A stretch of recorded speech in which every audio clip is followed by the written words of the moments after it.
All right, troops, strong and conditioned, live and direct from Glasgow, Scotland.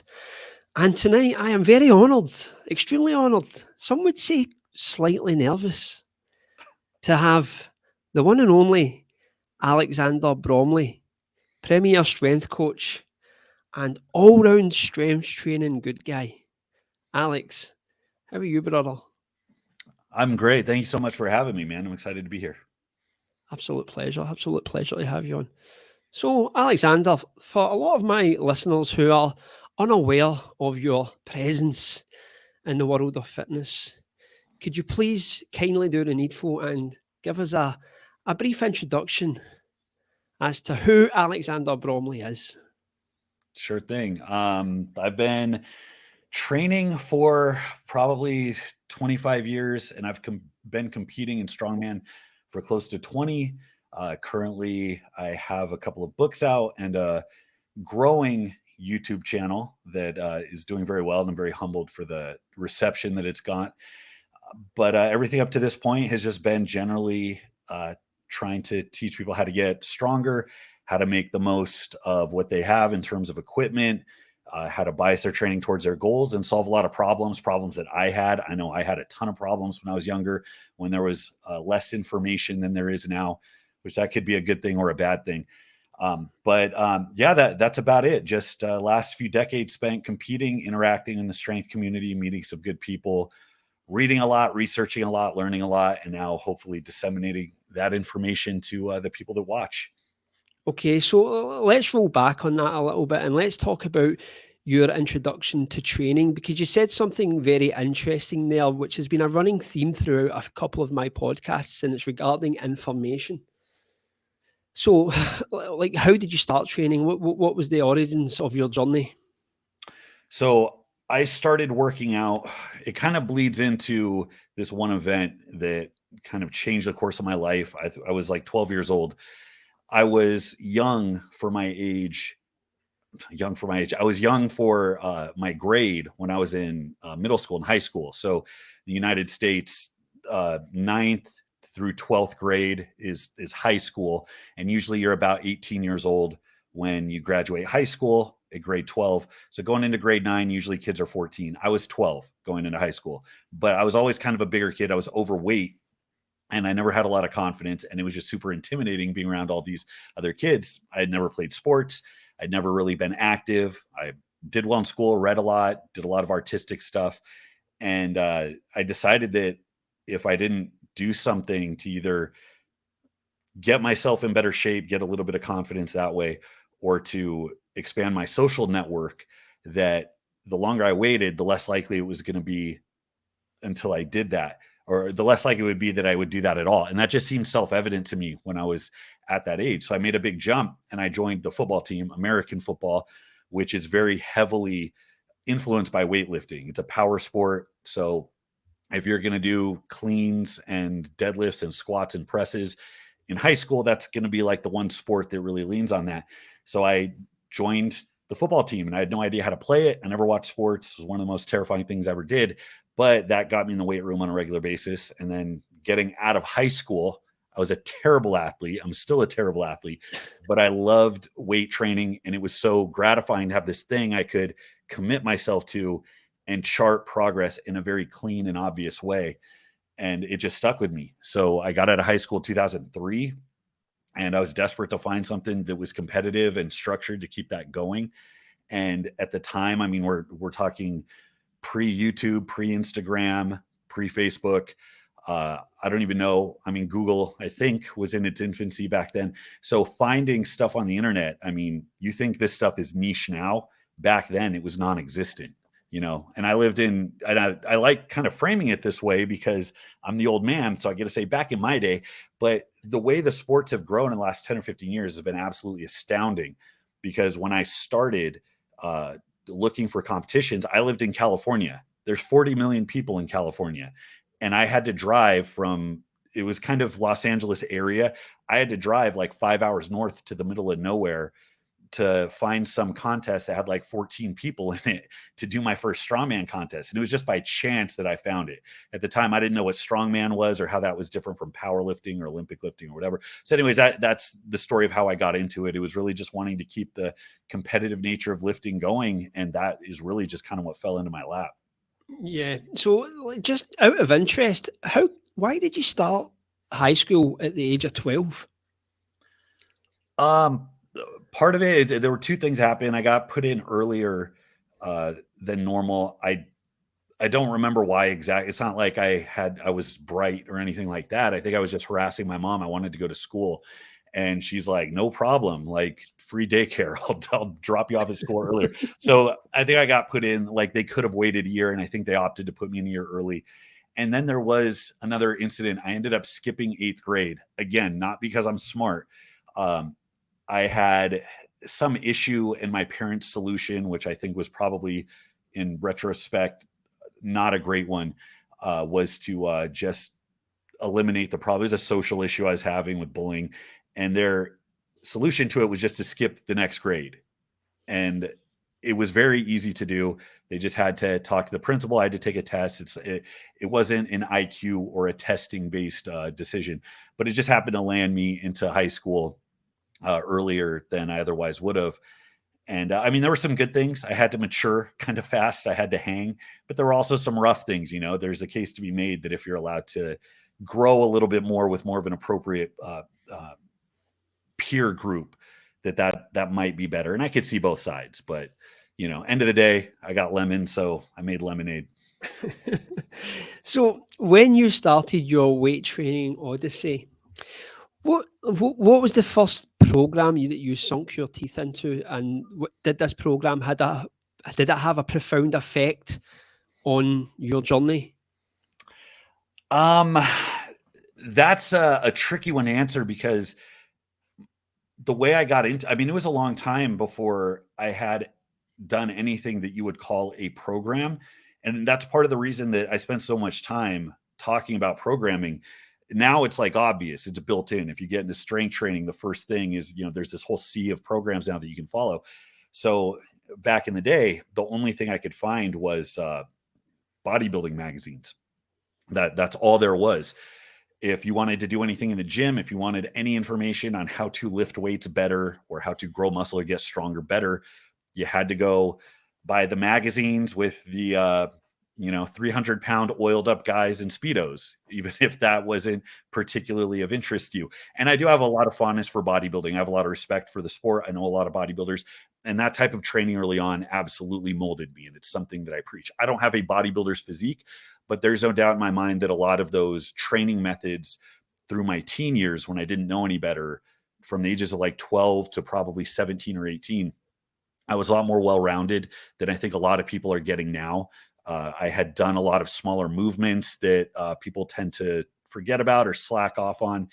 And I think I was much better set up for when I did get more strength specific.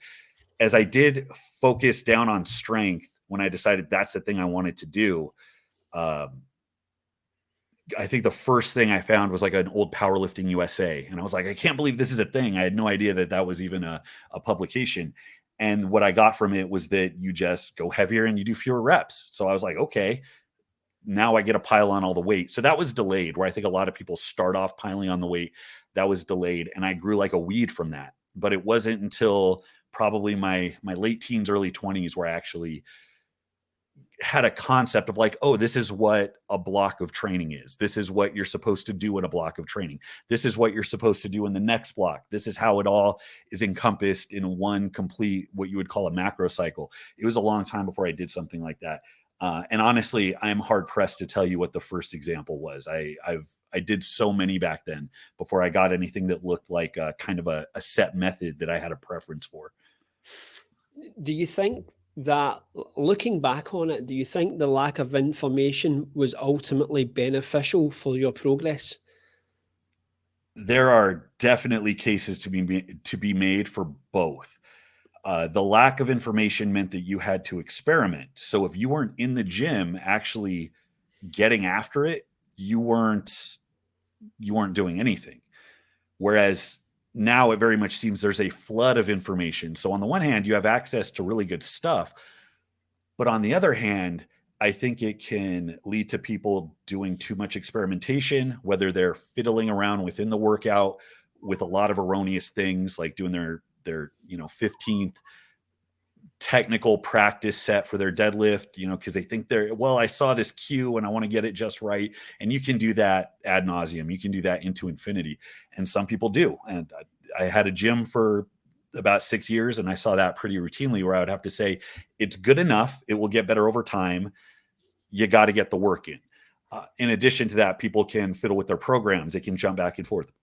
So all of the noise that exists, it's not just that there's so many different things you can fixate on, but it's all the different ways that you could attack strength training. There's so many different schools of thought, and they're all their own little hills that have their own methods of execution, their own learning curve. And it's easy to hear all these bits of information and not have it be anything else but noise, because you don't know how it's supposed to be sorted in this galaxy of different training methods. So it's mind numbing. And I often call back to like martial arts, because it's very similar in the way that there's an organic texture to it, but also there is a discipline that has to be followed. But I really wish there was something like a belt system, like a dojo you could go to, where you get this hierarchy of information and you can be taught everything in a proper order. Because I do not envy people nowadays, because when they get dumped out, it's like you have your favorite person on YouTube or Instagram. They're all telling you information. There's a lot of overlap, but some of it's kind of specific to their thing. I mean, are you talking about high frequency or low frequency? Are you talking about very specialized powerlifting programs? How is that different from Olympic lifting? Even though we pull a lot of information and research and data from both of them. How does bodybuilding fit into this? Why are so many world's strongest men doing this, where so many of the strongest powerlifters? It's very hard to try to reconcile all of this information. So I think I do bias. If we have the grand experiment of how you would have people get into lifting, I think I would bias towards a system where somebody's given a barbell and told to kind of figure it out. I'm almost inclined to believe that would lead to a better result over a big population. Yeah, I've always believed that like strength training, bodybuilding, whatever you wish to call it, is a journey of self-experimentation. However, you made an interesting point regarding that having only access to bodybuilding magazines was the only information that was available to you at that point. And I feel that it's advantageous in the respect that you would only have one program until the next issue came out 1 month later. So you had no choice but to do that program. And a lot of people think that programs are something you master instantly, where a good program can take months to tweak and like really get your head around.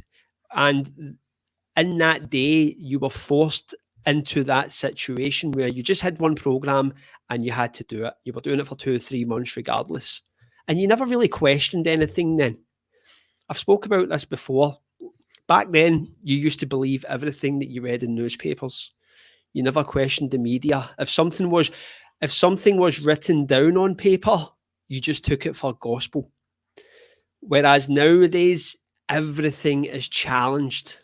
Absolutely every program that's put out there, every idea, every concept will have people challenging it. So I think what you referred to there with the magazine era brought a lot of freedom to people when it came to training, to finding out what worked themselves and allowing them to master these programs. Absolutely. Yeah. There's a lot of good points in there. I mean, talking about self-mastery, N equals 1. And I've gotten into it. I don't get into it too deep. I'd be making every other video about this if I had the educational chops to really go toe to toe. I spent a lot of time in school and took a lot of the kind of upper division STEM coursework, but I never got one particular degree, and it's been a long time. But I'm often complaining about the evidence-based side of things when it comes to training. A lot of people appeal to research and exercise science and what the latest meta-analysis shows. And the fact is, there are so many different ways to get the human body to grow. That's one of the problems. It would almost be easier if it was a tightrope, where you had to do things in the correct order, because then everything would revolve around what that order is and making sure that people know how to do it. But we get pulled 18 different ways. So all of the best people in the field, the PhDs, the Brad Schoenfelds, the Kriegers, the people with the PhDs that put out all the information, they'll tell you flat out, the research cannot support training information. You can't use the research, the last study that came out, to inform what you're supposed to do in your training. That's beyond the scope of what they actually do. And a lot of people make the information, or make the mistake of seeing that as something that they can pull out, like some type of special thing that's going to take their training to the next level. And it's not. There's even like one organization, it's run by this guy Kasim, and it's called N1, as in N equals 1. You are a study with one subject, and it is up to you to make the tweaks and changes you need to keep going. When you talked about mastering the program, that's something I'm huge on. It almost doesn't matter what program you do, because every program you do has a multitude of different points where you could tweak and make small adjustments to make it work for you, which almost makes it a different program at some point, right? As you personalize it. And that's kind of what you should be doing, rather than looking at each program as some key that's going to unlock all of your problems, and you just have to bounce around until you find the right key. That's not it at all. And when we get to this discussion of optimal training, that's another one that like makes my blood boil. The optimal program is the one that you take and you do and you master. There's no study, there's no amount of research that's going to show you what is going to be optimal for you, given so many years of training and all the experience you've gone through and what you did last time. So the whole point of sticking around and doing something long enough to get good at it, it's like, do not jump ship until you've demonstrated that you can take this thing and have something to show for it, or else it was wasted time. You haven't learned anything from it. So, yeah, it's a mess. There's a lot of questions that we've yet to answer. There's a lot of questions that we don't even know how to ask them, because there's so many different variables. But at the end of the day, I always try to simplify it. Like, you start with a baseline of work. Don't focus on the optimal amount of work. Don't focus on the perfect structure, organization. Just start somewhere. Whatever that baseline is, if you can build off of it in a consistent, predictable order, that's your progressive overload. That's going to cause growth. And the rest is just making sure it's sustainable and then making little tweaks as you go. And most of good training wisdom comes down to that. But you've also got to factor in this ferocious appetite that exists nowadays for instant gratification, which flies in the face of establishing that baseline. Because you're right, you do have to establish that baseline. You have to go in, and it's almost like that 5-3-1 concept, where you lower the weights and you get the feel for the weights, and you start to build this progression program, so that you eventually get to a point where you're satisfied and you know you can have the confidence to move on at a more ferocious pace. However, nowadays, when you're looking at through social media, people just want something now, and it's hard to combat that appetite, so to speak. Yeah, that's a pretty universal thing too. And the field is very consumer driven. And I've made this parallel a lot before as well with other sports, where you have something like, I imagine, soccer in the UK, or you have American football on our end, or basketball or baseball, whatever it is. It's dominated by the elite. And it's the spectator sport that drives advertising dollars. So they're the thing that's driving the sport, and everybody else is trying to figure out how to get there. And participation is voluntary. And it's like, hey, if I want to do this thing, if I want to do it in high school or college or in the major leagues, I have to get my shit together and figure out how to do it the best possible way. And there's a lot of information, a lot of systems. Strength sports, on the other hand, is consumer driven. We're not the athlete. We're not the thing driving the dollars. We are the dollars. We're the person buying the thing. And where there's a consumer, there's somebody to be sold. And it's really easy to appeal to consumers with some new packaging, something else that's going to solve their problem. And if their problem is, well, I want to be strong, fast as possible, or I want to be as big as I can as soon as possible, well, we've got a different system. We've got a shiny new toy to give you. And there's no doubt that social media, which is conditioned to 5-second attention spans, probably hasn't helped that in any substantial way. Yeah, it's kind of interesting. Kind of going on a tangent here. It's interesting, but it's like if you go to buy a car, your pain point is that you need a new car. Okay, you need to get to work. That's the pain point. There's not much there. I'm sure a slimy car salesman will be able to take advantage of that situation. But fitness is like it's like an acupuncture chart of pain points because it concerns the human body. It concerns how people look, how they feel. So it's a very exploitative market in that respect. Yeah, I say this all the time. It's one of those things. I can say it because I'm one of them. We're a very insecure bunch, I think. And that's not to dissuade people from training or anything. It's not like the most secure person is going to be the one that doesn't train or engage in self-improvement. But there is something particular about this field, I think, that does attract people that are desperate to change the way people see them, or that are desperate to gain some satisfaction or just feel like they have some purchase in their life. I think there is a huge overlap, and there should be, to self-improvement, because I always say that I have the most in common with people who take like the hard lessons of strength training and they apply good life principles to their training, to where, like, Wendler did a video the other day that was pretty good. And he was talking about, it was like basic life advice your grandfather would give you. Oh, you want to get stronger? It was like, get your affairs in order. It's like, get good sleep, be responsible, hold yourself. It was like basic life advice. And where that overlap is I think where you have the most to learn, but also the most potential to actually make something out of your time in the gym. So I think it's win-win there. But it is very exploitative, just like any self-improvement niche is, because it's not just, oh, I need to drop my body fat, I need to get my cholesterol down, or I need to run faster or lift more weight. Everything is some proxy for this thing that we're trying to get some satisfaction, if we're trying to quiet the noise in our head, or if we're trying to just feel a little bit better in the moment. And it's not necessarily a bad thing, because that drives us to get off our ass and do something and be something more.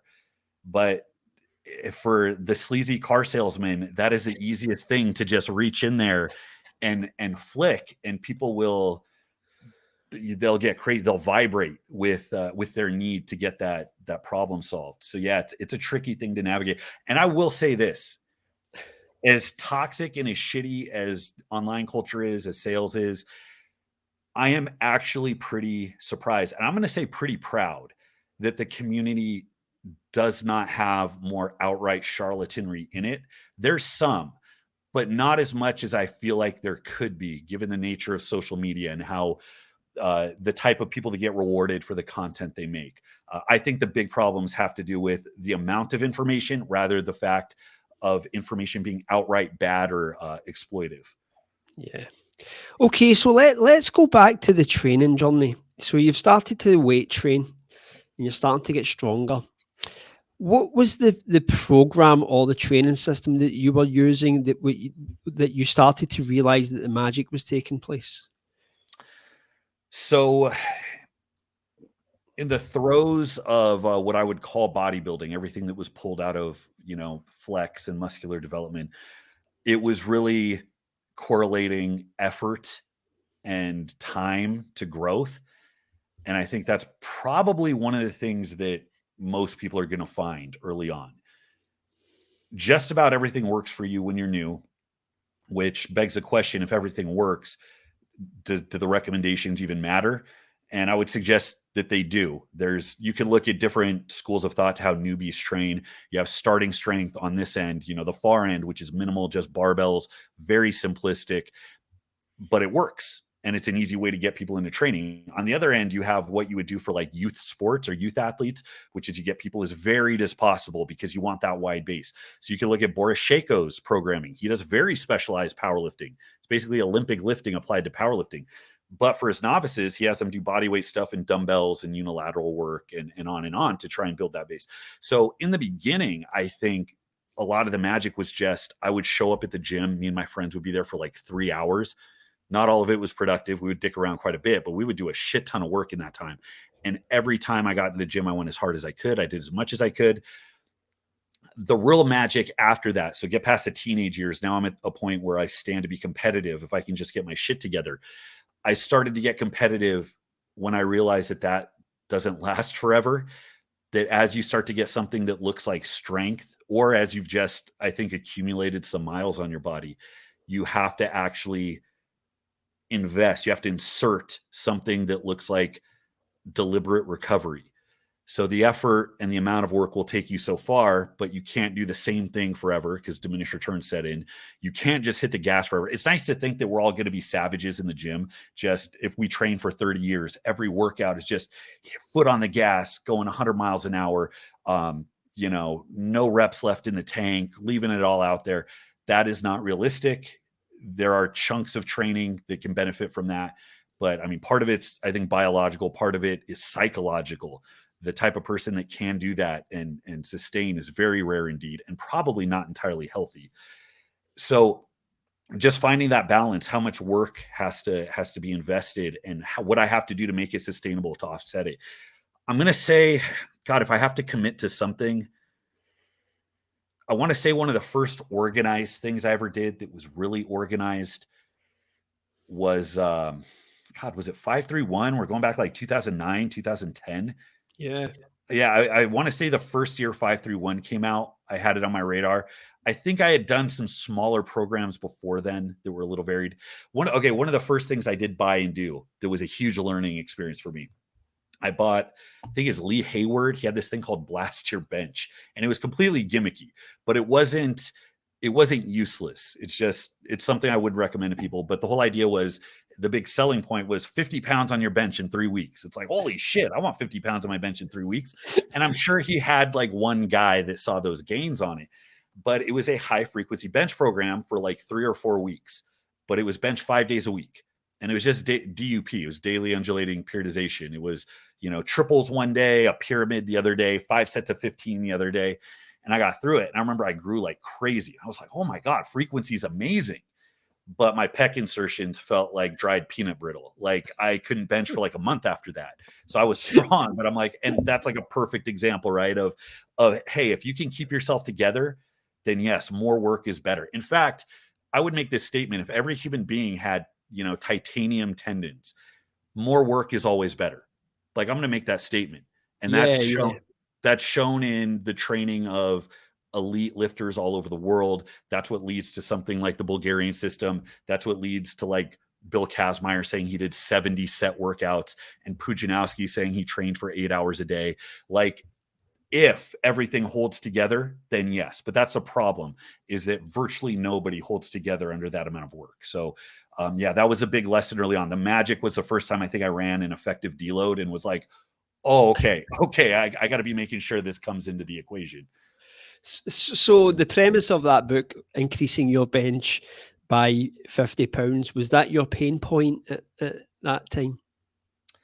Yeah, well, that played into all of it, which is that I don't want to frame it this way to make it sound, like I was, working through some type of psychological dysfunction in the worst way possible.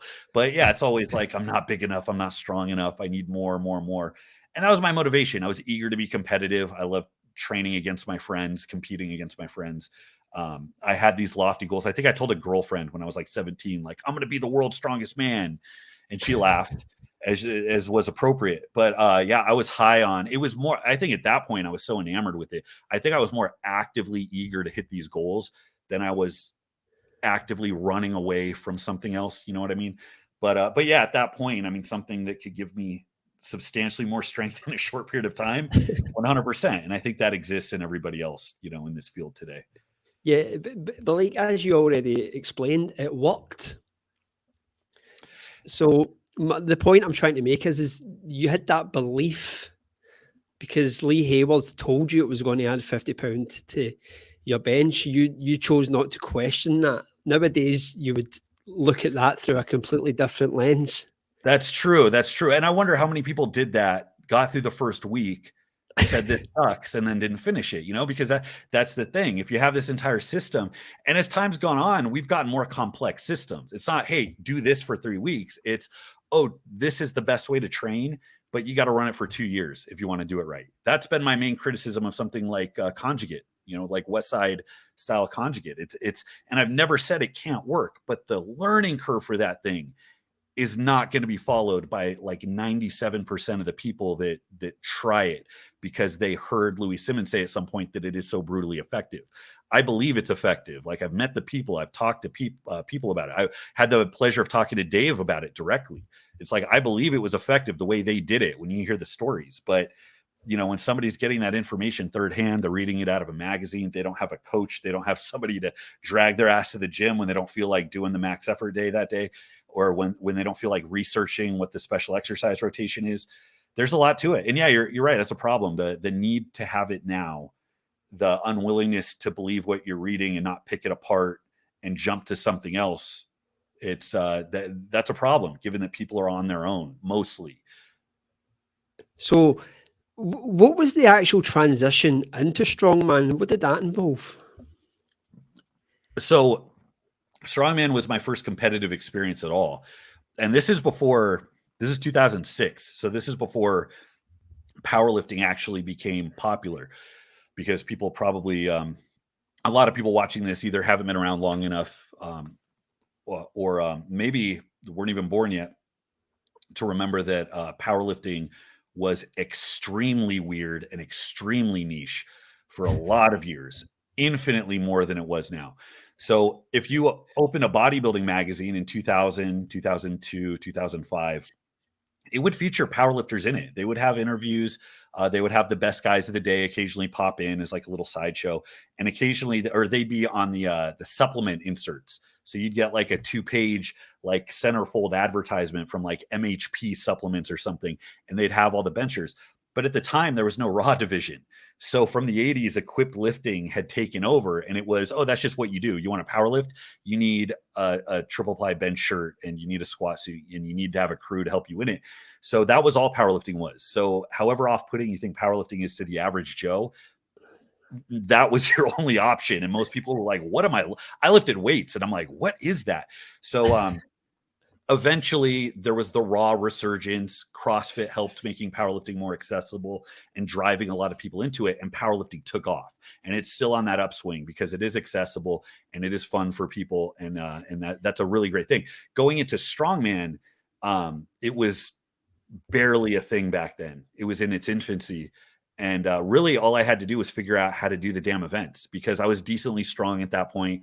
I had a good athletic base. I'd been training heavy for a couple of years. I think when I was 17, like 17 to 19 is where I started doing a lot of singles, doubles, and triples on top of the bodybuilding stuff. I had gone through like a minimalist phase where I was just doing barbell work really heavy, and it worked really well in that time period. So I was like struggling to figure out, okay, I train in a 24-hour fitness. How do I train a farmer's walk? How do I do a tire flip? How do I do a stone load? And at the time, I had no answers. So I showed up cold. The first time I did all those events, the very first contest, I remember to this day, farmer's walk, an RV vehicle pull, tire flip, log. Actually, it was an overhead medley. There was an axle press and a tire and a log press in it. And then there was like one of the, I think like a yoke walk or something. There was one other classical event in there. And anyways, my first time doing every single one of those was when they said ready, set, go. And I was terrified. And I think about that a lot. And I was so eager to do it that I didn't care. It was just obvious to me, well, obviously I have to do this. Obviously it's going to suck, but I want to do this. That's the only way I can do it. And I see a lot today of where people, they have novice divisions. Every gym has the equipment. It's so easy to get access. And you know, if you lower the bar, people won't rise to the occasion. You know, people rise to the occasion that's set for them, I feel like. So now, given that things are easier, I feel like there's still all these barriers people have psychologically. And a lot of it is an unwillingness to be in that uncomfortable position and not have all the certainty set out in front of them for them, which is really unfortunate. So, I mean, yeah, I would say the big transition was just trying to figure out how to do the events and wrap my head around actually going out and getting the damn thing done. Right. So I need to go back on that because I find something quite hilarious if I've interpreted it correctly. You were training in a commercial gym and you decided to take part in a strongman contest, having no prior experience in any of the actual events that took place in that strongman event. Yeah, that's right. How did you place? I don't remember the number of people there, and I don't remember my exact placing. It wasn't podium. I remember it was mid pack. So I think at that point there was at least 10. There were fewer divisions back then. So even though there were less people competing, there tended to be more people in an individual class than you would find today, because today there's just so many more classes. And novice divisions pull all of those people that would be in there for their first time. It pulls them out. So I placed in the middle. I want to say it was something like 6th out of 12th or 7th out of 12th, something to that effect, which, I mean, that was huge in my mind. In my mind, it was like I expected to take last. I walked in, I saw all these guys that were massive. I don't believe my first contest, I don't think there was a weight class. I think it was just an open class. I don't even know where I would verify that. I don't even think they have the contest placings anymore. But a handful of my earliest contests were in the open because they just didn't have a weight class. They didn't have a women's division back then. So, yeah, and that wasn't different because that's exactly what I did my first day going out for football. I'd never caught a football in my life. I didn't know how to throw a football. I had no idea where to grab, how to spiral. I didn't know anything about it. I spent 2 years dropping every single football that was thrown to me. So going out and feeling stupid and sucking was something I had gotten, I think, pretty comfortable with. And if it wasn't for that, I wouldn't have gone through all that and picked up training. And I knew if it wasn't for doing that in strongman, I wouldn't have carried on to do everything I've done since. That's really impressive, because I come from Great Britain, and strongman is it's always been big here. Christmas time's always a time when like the family would sit round and watch the world's strongest man. New Year's Day, we had guys like Jeff Capes, John Paul Sigmason. These guys were on your telly every single year. So I also worked at a strongman event a good few years back, and it was interesting because you see the techniques that people need to employ in a lot of these events and the equipment that they need to use. I always remember the Atlas Stones, and guys would be wrapping glue around their forearms to help them get the balls onto the pillars. So for you just to go in willy-nilly and just try these brutal events, I mean, how did you get through them having no prior experience with any of the techniques that are necessary to excel in some of these events?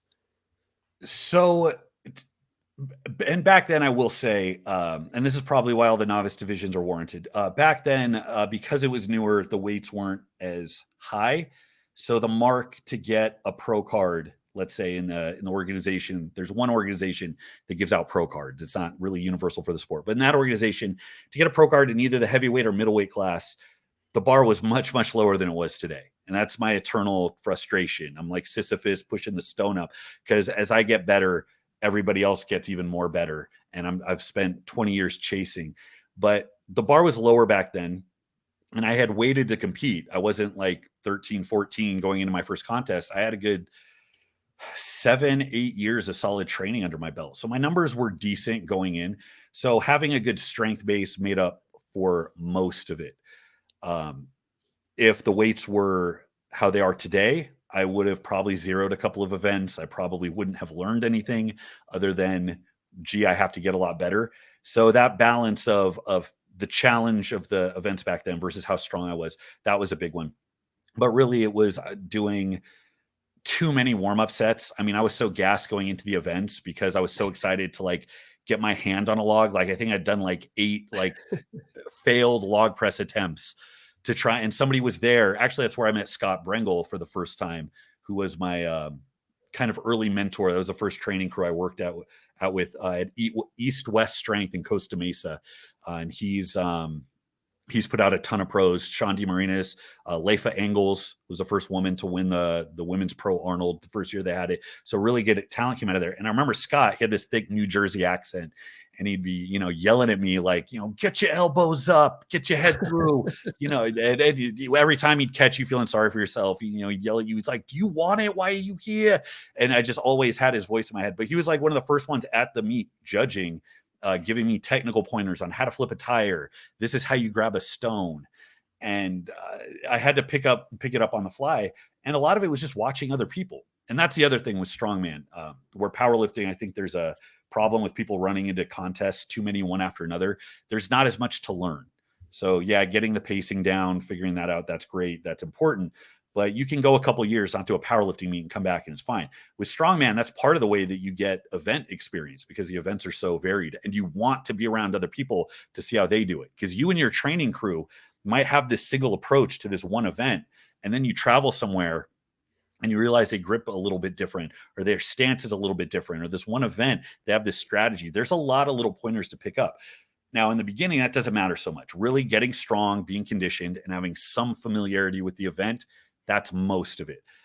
If you want to be competitive, those little things are where you lose seconds, and that'll drop you like 20 places at nationals because everything's a foot race. So it really is a balance. So I tell everybody the most important thing in strongman, being as strong as possible and being as efficient as possible. Like one is not more important than the other. They both have to be as elevated as possible. So you spoke about conditioning there. Where does the conditioning come into in strongman, and what methods do you employ to enhance that? So conditioning is extremely important, but it's not the way that people might think if they hear the term conditioning. I do think the fact that I've always done some type of running, some type of cardio, even when I'm being lazy throughout the year, there's still something that gets my heart rate up. That's something I'm never that far away from. So any baseline of work is going to help. But even with that baseline of work, you're not going to, come off the field as like a field athlete and go into a strongman event and see a one-to-one correlation from that conditioning to what you're doing. The best way to get conditioned for strongman events is to drill the events, because you're talking about a minute, maybe a minute and a half of work. So it's a very specific threshold. And on top of that, not only does drilling the events put you in the right threshold you need to be into, but it teaches you how to pace yourself. So the way that you would attack a 20-second air bike sprint, that's different than the way you attack a 10-minute jog, right? And the pacing is very particular, and you're going to perform much, much better if you figure that out. The only way you do it is to run through it. The problem with strongman in general and the people that do it, they love doing the events. They love trying different things. They love experimenting. They love testing. It's like, let me see how heavy a stone I can pick today. And that has its place. But people do not like setting a minute on the clock and doing as many stone loads as they can with a very light stone. And they don't like pushing the density. They don't like building linearly because it involves more pain. It involves sucking more. So when I program for people, I don't get really elaborate with the training. It's like, oh, you're getting ready for a stone load series. Okay, you're going to do a lot of stone loading for reps. It's like you're getting ready for a sandbag medley. You're going to become best friends with a sandbag because the learning, it has to overlap with the conditioning. So there's room to do other things. I mean, any short sprint is going to carry over in some capacity. Sled sprints, air bike stuff, I would generally buy sorts of things that have very easy recovery, that aren't that hard on the joints. So both of those kind of fit the bill. But yeah, most of it, as long as you're doing, I would say things like high rep squats, high rep deadlifts, which we have to do anyways for the sport, that does a lot too. You get a lot of really powerful guys that can like rip 800 pounds off the ground. But if you have them do, it doesn't matter what the weight is. If it's a minute, as many reps as you can do, they're going to stop at 5. If it's 700 pounds, they'll stop at 5. If it's 300 pounds, they'll stop at 5. And that's just a lack of conditioning. The power athletes generally don't like to get into the weeds. Yeah. So you spoke about having a mentor. Would you say it's very important to have a mentor in strongman? Oh, absolutely. If you want to excel, absolutely. I mean, I'm sure there's a fair number of people that just like doing it for fun and they'll pick it up as they go. And there's absolutely nothing wrong with that. The sport and how you engage with it, it should serve you and your goals as long as you know what they are. But if you are of the mind that I'm going to be good, everybody likes to type into Facebook, I will podium at nationals this year, or I will get that invite to worlds. Easiest thing in the world to make those grand proclamations when nobody's really paying attention as to whether or not you will or not. But if you're of the mind that that's what you're wanting to do, completely, because in today's field, you just can't afford to waste the time that it takes to get good at everything. You need somebody there giving you the shortcuts. You need somebody there evaluating how you grab the bag. Why are you failing on the carries? Why are you slow on this particular movement? And I did it the hard way. And I think that's why if I'm an authority on anything, it's that, because I figured everything out the hardest way possible. So it stuck with me. But that was a lot of wasted years. I mean, my competitive window is shrinking by the day because it took me so long to get good. So yeah, mentorship is absolutely huge. And it's also mindset. Scott was the first one that taught me how important it is to show up, to not feel sorry for yourself, to not make excuses, because it was a crew. And if you brought that lazy bullshit to the crew, it affects everybody, not just you. And that was huge. And in strongman, nothing's the same ever. So there's virtue in being ready for anything. There's virtue in not relying on perfect conditions, because there aren't any. And you can always tell who trained for that and who's been around the block and who hasn't by who's throwing a tantrum because some event got changed, or because the weather changed, or because they advertised a regular axle and then they brought out a fixed axle. So specificity is important, but at the same time, you have to be ready for anything. And that's a mentor is going to get your mindset straight really quick on that reality. Yeah. How long did your strongman career last for? Well, technically, it's still going. I haven't quite retired yet. In fact, let's not go throwing around the term career. So I started in what, 2006. I've done a little over like 50 shows in that time, and I had my biggest performances, I would say pre-COVID. I would say like 2018 probably to like 2021, and then I took 2 years off.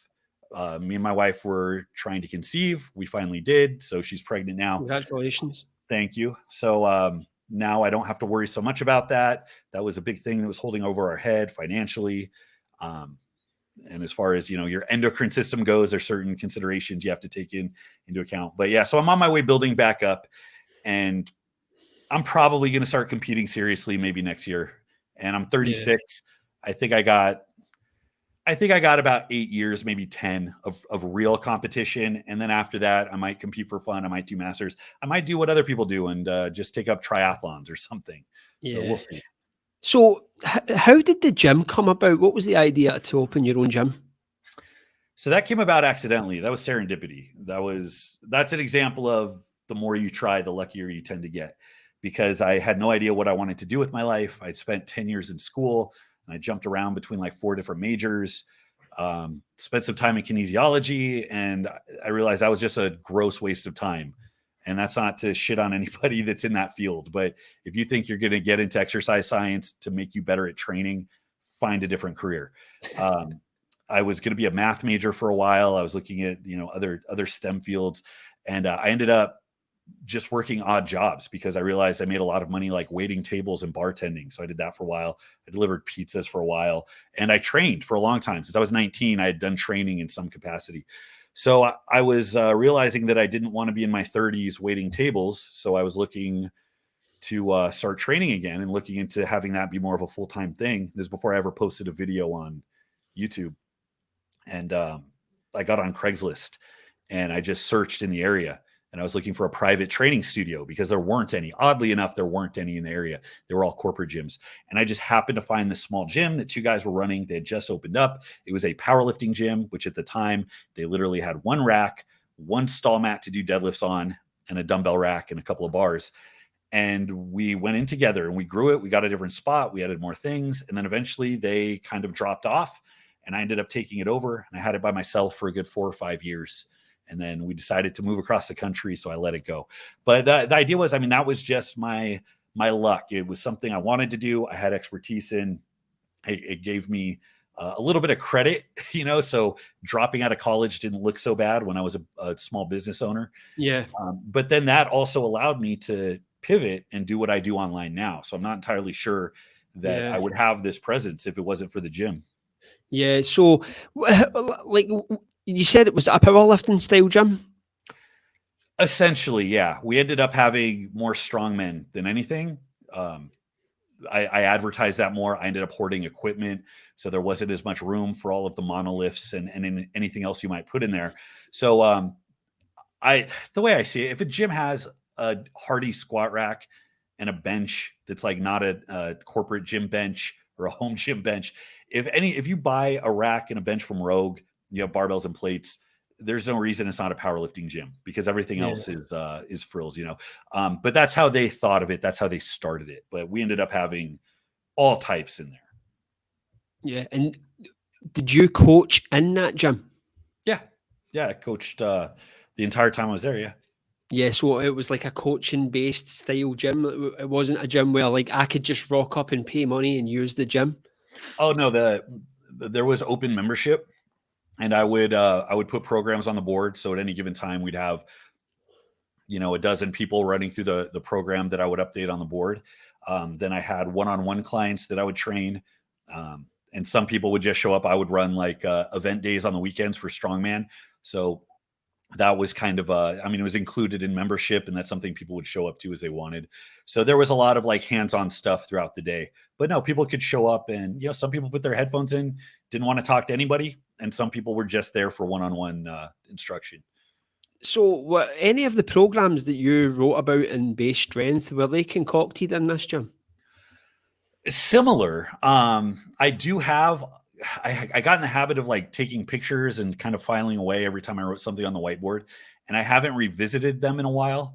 But when I filled base strength with the programs, most of them were just, I don't want to say off the top of my head, because it pulls from what I was used to doing. And that's most of what you see in that book.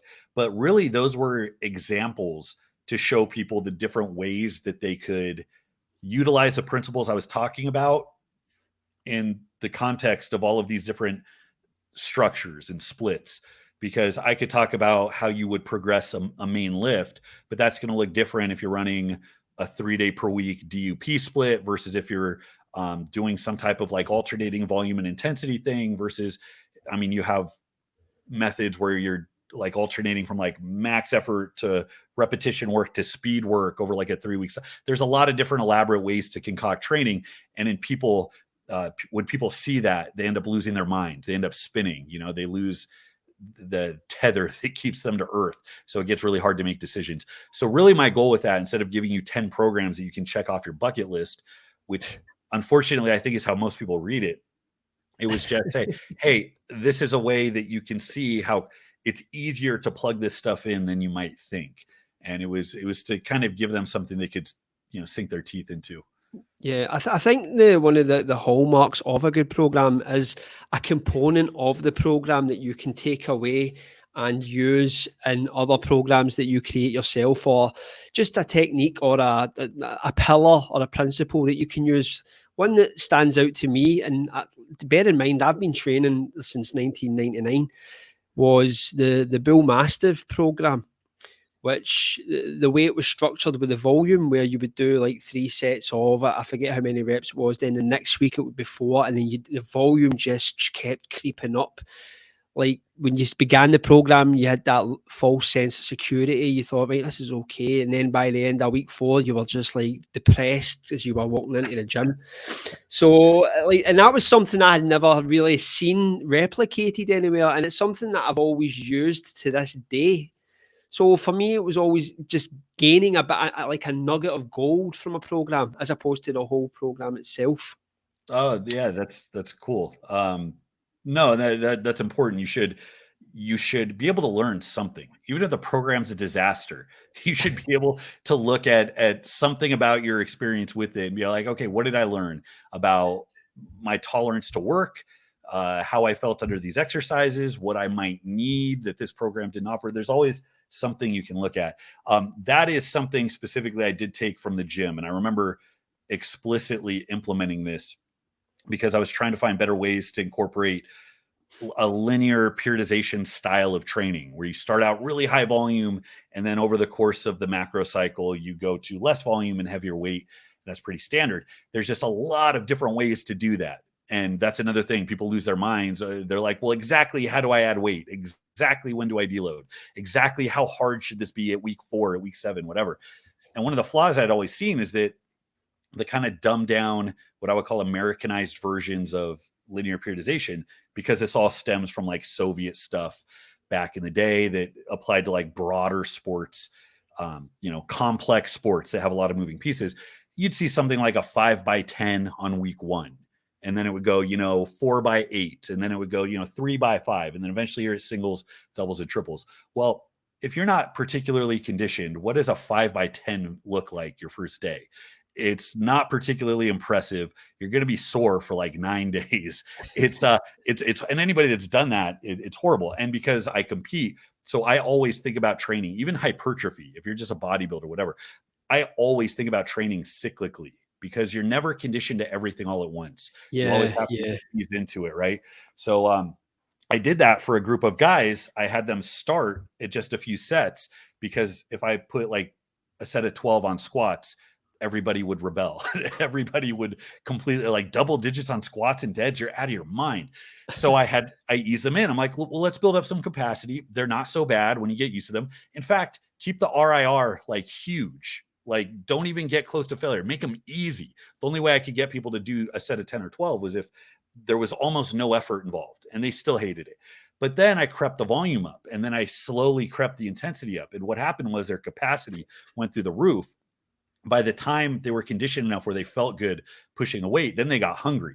And then I ended up I'm like, how high can I push this up? And I think there was 1 week where it was like 7 sets of 8 or something stupid with a compound movement. And it's not with the same weight. It was like with a range of exercises. But I had a handful of guys that just exploded. And you could argue what it was. Was it just that they finally got comfortable enough to do the hard work? And the hard work is what came 4 or 5 weeks in? Maybe. But it always made sense to me. You always start with something manageable, build from there. And that's kind of what that volumizing structure looks like. And if anything else, it tricks people into doing volume work they wouldn't otherwise have done. And I've had pretty universally good success with that approach. Yeah. It was also interesting when you speak about people stressing out about the numbers and how much weight they should use. And I think this goes back to what we initially spoke about in the information age, which is it almost creates a helicopter coaching style where you're constantly needing your hand held throughout the experience because you are overloaded with information, instead of going through that journey of self-experimentation and having that idea that you are going to fuck it up at the beginning. The program will never be plain sailing, and the fuck ups should be embraced, because that is obviously where you learn the gold, is through the pain and the discovery. Yeah, so completely. We move on to YouTube. What was the moment you decided that you're going to bring this knowledge to the world in that respect? So I had always wanted to do something online. And part of that was just the lack of direction I had. I like the idea of having this field be my life's work, because I had spent so much time and this was like the one thing I was knowledgeable about. So it felt weird to go pursue a profession somewhere else in something I had no expertise in or didn't care about. I just didn't really believe that it would be something that I could do. Going back 10, 12 years from right now, I had like but I had like watched videos on courses on how to make money online, things that you might think of as kind of gimmicky, but there was a lot of good information back then that was allowed to marinate over the years that I applied now. And you hear some pretty sound advice if you sift through enough of them, where somebody might be completely lost. Like, how do I start making money online? There's a lot of different platforms. Basically, the easiest way, it's maybe not the most lucrative, but it's the easiest, applies to most people, is if somebody has a problem, you try to solve a problem. And that's what most business is. You talked about pain points, and that type of sales language is extremely important. It's not just tricking people into buying from you, even though it can be used for that. It can be used for the dark side. But if you want a successful business, somebody have a problem, can you solve it for them? And if you can, you're going to have a customer base for life. So that's what I focused on. So 2016, 17, I think I put up my first video. The gym was empty. I had a massive whiteboard. It's my first whiteboard video. And my first video was how to cut weight. And it's, to this day, I think it's one of my top 3 videos out of like 500 videos, because I went over my weight cut, which is like 35 pounds in like a 24-hour period was my biggest weight cut.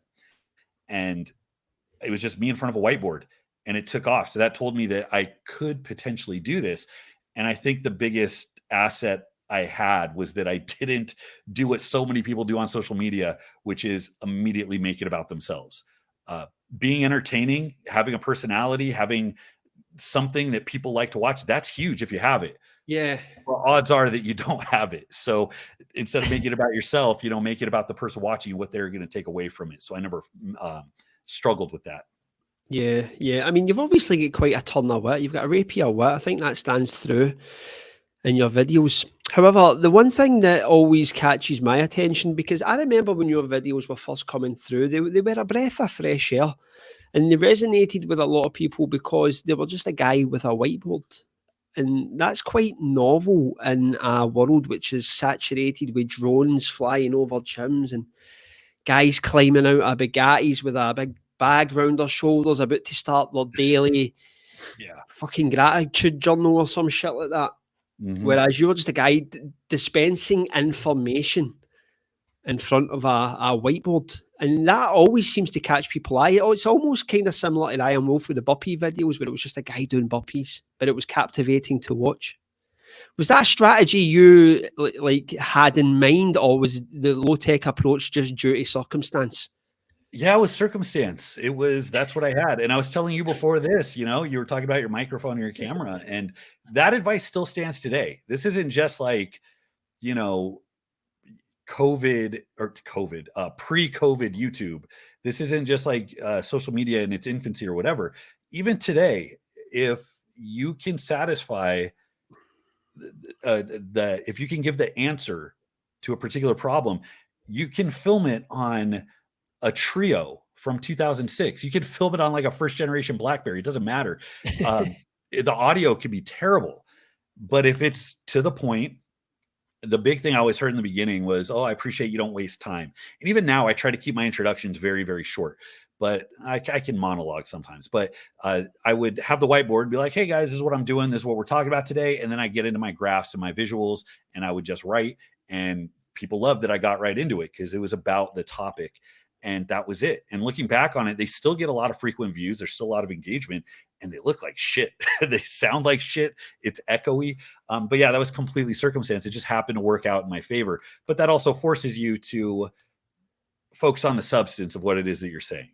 So yeah. I always pretended that I was talking to myself from 15 years ago. What information did I need back then that I couldn't get? And that made it pretty easy. It made it pretty straightforward. Yeah. I think there's a big lesson to be learned here. And it's just going by what you've said in the last hour. From school, where you were thrown in at the deep end, and then when you decided to get involved in sports, where once again you were thrown in at the deep end. And then the strongman competition, and you kind of know where I'm going with this. And then opening a gym, which is quite daunting, and then just starting YouTube with a whiteboard. Do you think it's this personality trait that's taken you this far, Alexander? It's definitely a factor, and I've thought a lot about my success because it's never just one thing, right? I'm extremely privileged in more ways than one, but I also have enough friends who are similarly positioned who have done less.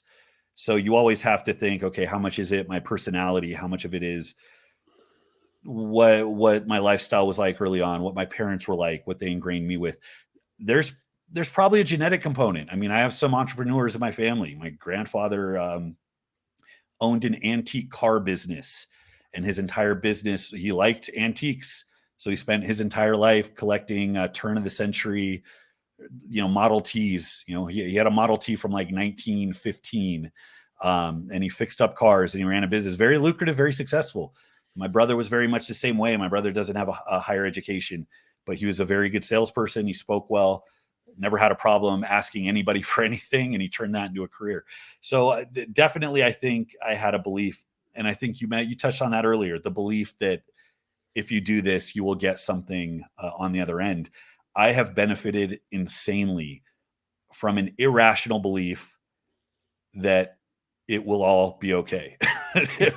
Whether or not I deserve it was more optimism, I think, than anybody my age had the right to believe. And that's something I stuck to stubbornly, almost religiously. And I remember having those conversations as a teenager. I remember kind of getting that ethos carved out. What do I actually believe about what I'm capable of? And it was a lot of gross overestimations, and I failed a lot of times too. That has to be paired with an understanding of because you will fall flat on your face. And I have a lot of those to look back on too. So it's not just enough to believe. You almost have to be impervious to the failure while also recognizing the failure means something and there's something to take from that and apply to something else. But it's like a game. I mean, it's no different than any other game. And I couldn't imagine living life where I didn't have that to grab onto. So I think even if it didn't work out, I'd still be toiling in my basement, figuring out, okay, let's try this over here. I'm just very fortunate that I tried enough times. I was able to, it's the more often you try, the luckier you tend to get. And I think that's what this is an example of. Okay. Well, thank you, Alex. It's always great to end on an inspirational note. So, Alex, before I leave, can you please tell the viewers where they can find you? Absolutely. My YouTube channel is the easiest way. It's just my name, Alexander Bromley. You'll find me pretty easily. And I'm also on Instagram at Brahma, which is also pretty easy to find. And that's about it. You can DM me. You can reach out to me there. I interact pretty well. If you absolutely want to message me and get a response immediately, I respond pretty close to daily on my Patreon as well. So that's the easiest way. I'll obviously put these links in the description. So anyway, Alex, it was an absolute honor speaking to you. I really enjoyed that. I really did enjoy that. Thank you. Thank you for having me. I had a blast. Yeah, absolutely. If you can just stay on when I press stop recording, that would be appreciated. So anyway, guys, thank you very much.